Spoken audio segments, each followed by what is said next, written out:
La matinale. Bonjour Yasmine. Bonjour Yumna, bonjour à tous. Et oui, à partir de ce lundi, dans le Zakweli, nous recevons les soutiens locaux des candidats à l'Élysée. Celui que nous recevons ce matin soutient Marine Le Pen du Rassemblement national. Daniel Zaidani, bonjour, bienvenue. Bonjour Yasmine Jafar. Oui, c'est bien mon nom. On va d'abord s'arrêter sur ces incidents survenus en Guadeloupe ce week-end. Marine Le Pen a dû être évacuée d'un plateau télé après l'intrusion de militants nationalistes en pleine interview des manifestants qui ont crié Le Pen dehors. Le mot raciste a été également lancé. Et vous, Daniel Zaidani, est-ce que vous pensez réellement que la personne que vous soutenez est raciste? Je pense que si je le pensais, je ne la soutiendrais pas.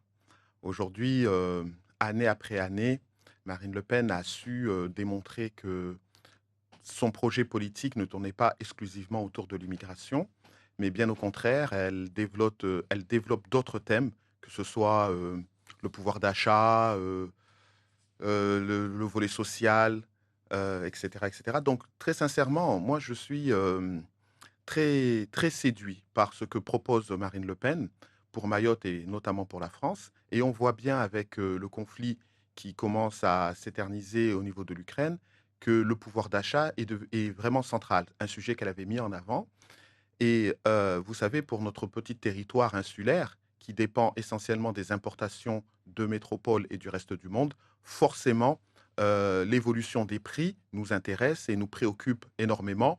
Et toutes les décisions qui seront prises au niveau national, au niveau du gouvernement, impactera davantage les territoires comme celui de Mayotte. On va développer son programme, notamment on Mais parlera du pouvoir d'achat, mais dans un premier temps, vous ne pour être totalement honnête, Daniel Zaidani, vous ne pensez pas que c'est plutôt la situation un peu chaotique que nous vivons à Mayotte, justement l'immigration clandestine, l'insécurité, ce ne sont pas plutôt ces difficultés, ces mots MAUX qui vous ont poussé à soutenir cette candidate?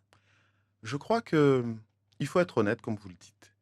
Oui, bien évidemment, euh, les gouvernements successifs qui ont développé leur politique pour Mayotte n'a pas permis de régler les problèmes.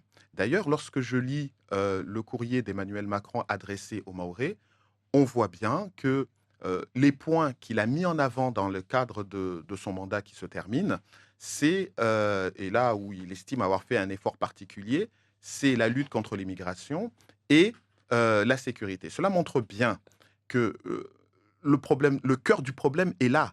C'est-à-dire qu'aujourd'hui, comment voulez-vous espérer qu'on puisse changer la donne, qu'on puisse faire mieux, qu'on puisse aspirer à mieux, lorsque le décideur lui-même n'est pas conscient que le problème persiste à Mayotte? Il n'y aura pas d'autre solution mise en œuvre avec le gouvernement actuel, avec le président actuel. Il est impératif Mais pour Marine Le changer Pen la donne. n'annonce rien de nouveau. Daniel Zedaniel dit qu'elle va mettre des moyens maritimes, aériens, militaires. J'ai envie de dire que tout cela a déjà été entendu. Chaque gouvernement successif, vous l'avez dit, a fait la promesse justement de mettre fin, en tout cas de freiner considérablement l'immigration clandestine. Mais pourquoi et comment l'immigration clandestine reculerait réellement si Marine Le Pen accédait à l'Élysée?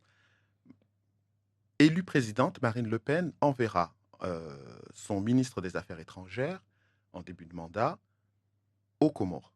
Cela permettra d'expliquer au gouvernement comorien que la donne a changé en France et que si réellement nous voulons qu'il y ait une coopération entre la France et les Comores, il va falloir tenir compte de la réalité Mayotte française et d'arrêter ce laisser-aller, ce laisser-faire de Kwassa qui part des Comores vers Mayotte. Aujourd'hui, on voit bien que les Comores, lorsqu'un Kwassa arrive ou part à destination de Madagascar, ils arrivent à les détecter, ils arrivent à les arrêter et ils arrivent à les renvoyer.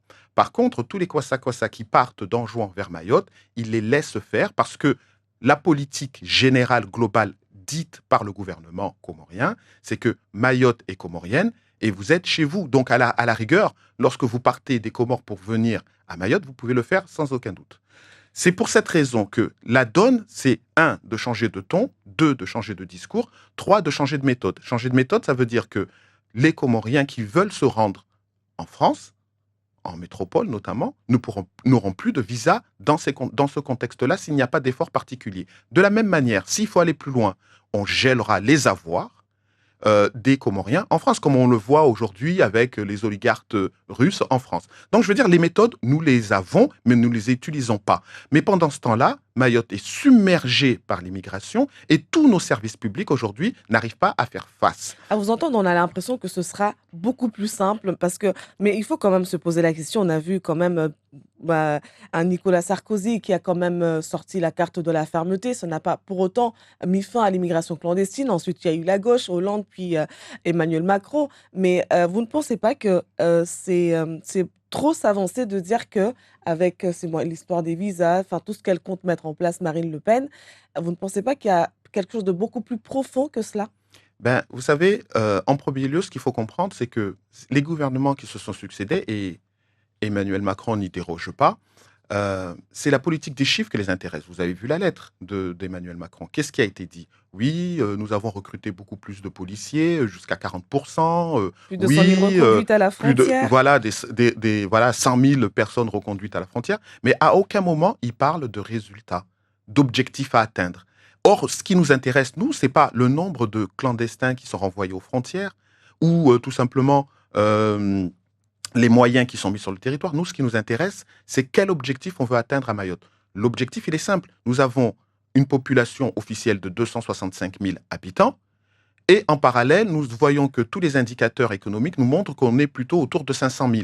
Donc, à partir de là, l'objectif, c'est de faire en sorte que les personnes qui rentrent sur le territoire de Mayotte rentrent avec un visa pour qu'on puisse les recenser et qu'on puisse tenir compte de leur réalité sur le terrain dans la construction de nos écoles, dans la construction de nos routes, de nos services publics, etc. Moi, je C'est la parle de raison pour laquelle... diplomatie. Je C'est parle la... de diplomatie. c'est- Les enjeux, peut-être qu'il y a des enjeux beaucoup plus profonds qu'on ne connaît pas, parce que la relation entre la France et les Comores, à un moment donné, on se pose la question, mais pourquoi est-ce que la France n'arrive pas qui injecte beaucoup d'argent aux Comores, justement, notamment dans la lutte contre l'immigration clandestine, et pourtant, les Comoriens, les Comores, arrivent toujours à narguer un peu la France avec quelquefois des sorties de phrases, Mayotte nous appartient, malgré qu'on ait l'impression qu'il y a quand même une relation assez cordiale. Vous savez, la réalité des chiffres aujourd'hui montre que euh, si les choses continuent telles qu'elles sont, euh, le Mahorais de base ne se retrouvera plus sur ce territoire. Moi, ce que je veux, c'est que mes enfants, demain, aient envie de revenir à Mayotte lorsqu'ils partiront peut-être potentiellement pour leurs études. Ce que nous voulons, c'est que à Mayotte, on ait envie de vivre à Mayotte et d'y rester. Ce que je constate par contre aujourd'hui, c'est que le contexte sécuritaire, le contexte éducatif, le contexte sanitaire ne permet pas aux Mahorais d'avoir de perspectives de vie à Mayotte à long terme. Et lorsqu'on regarde les chiffres, on voit bien que, indéniablement, la population de Mayotte est en train de se diluer dans cette submersion migratoire. C'est la raison pour laquelle il est impératif de changer la donne. Changer la donne, c'est lorsque Marine Le Pen, arrivée au pouvoir, proposera par référendum une loi pour l'immigration qui redéfinira les règles du jeu lorsqu'on veut rentrer à Mayotte.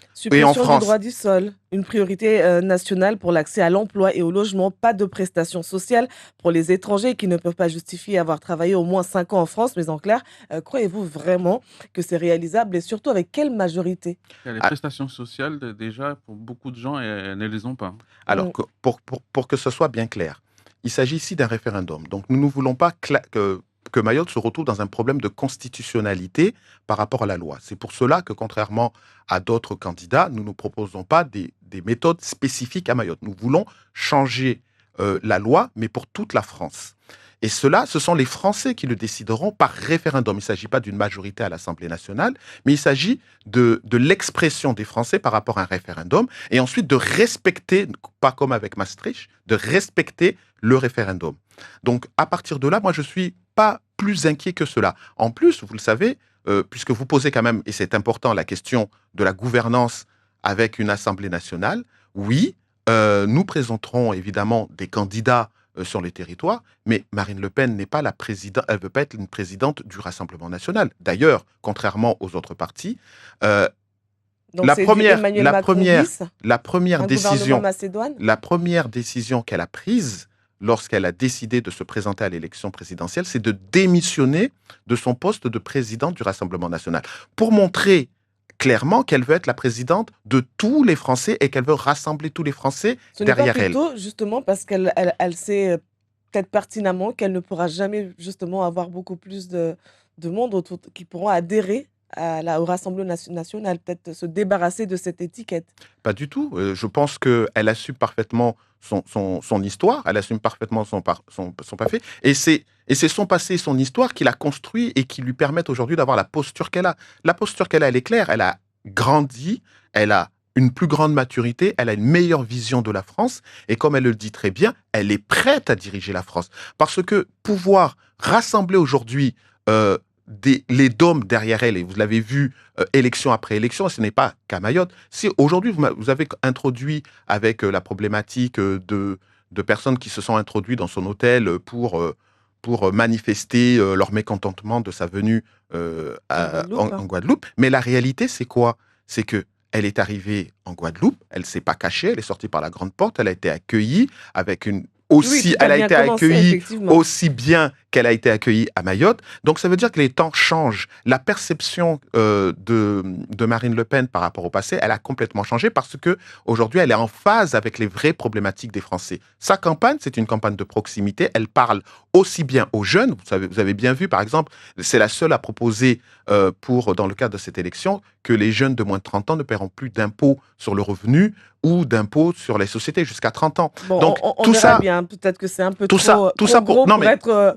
C'est très beau écrit sur un papier, Daniel Zaidani. Tout ça pour dire quoi? Tout ça pour dire tout simplement que Marine Le Pen a changé et que son programme est en phase avec la population. Alors, le pouvoir d'achat, venons-en, la lutte contre la vie chère pour Marine Le Pen. Et il faudra réformer, voire même la suppression de l'octroi de mer, ressource importante des collectivités locales.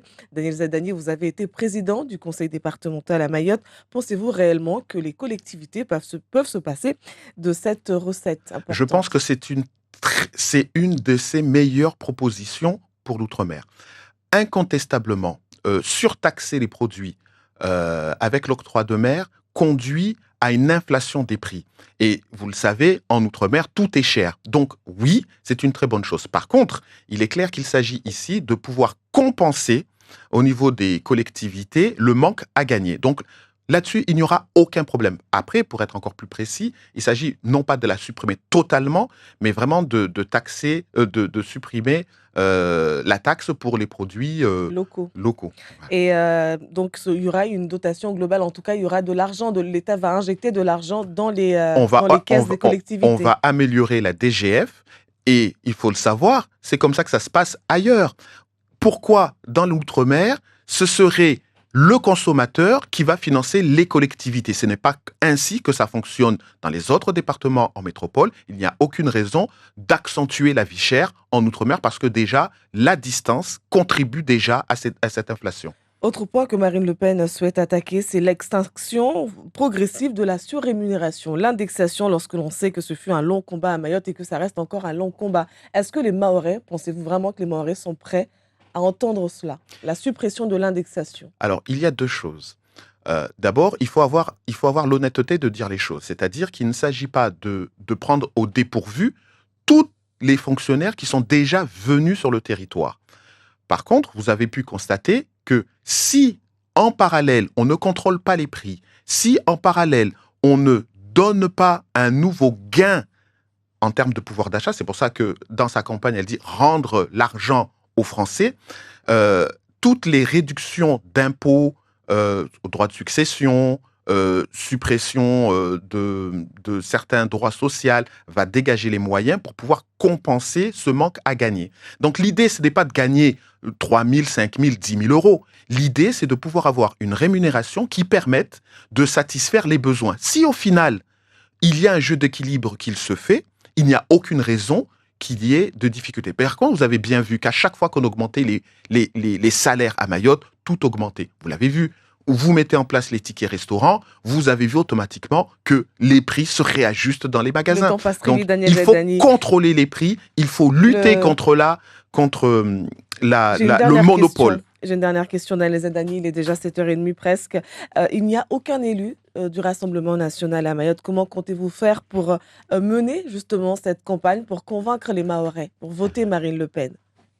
Les Mahorais sont lucides, les Mahorais savent qu'ils souffrent et les Mahorais sont conscients que tous les candidats qui proposent des solutions, soit c'est opportunistes, des solutions opportunistes et conjoncturelles, mais Marine Le Pen, ces solutions, ça fait plus de 15 ans qu'elle les propose et petit à petit, les Mahorais y ont adhéré. Moi, je suis convaincu Par que désespoir, quelque part. non pas par désespoir, par espoir. Il ne s'agit pas d'un vote de repli ou un vote, comme on aime le dire, de contestation. C'est un vote d'adhésion. Parce que oui, chaque Mahorais, je peux vous le dire parce que je vais à leur rencontre, ils prient pour que Marine Le Pen gagne à Mayotte et gagne en France. Ils prient tous les soirs dans les mosquées pour que Marine Le Pen gagne. Parce que c'est la seule qui a proposé des solutions concrètes pour répondre à leurs problèmes.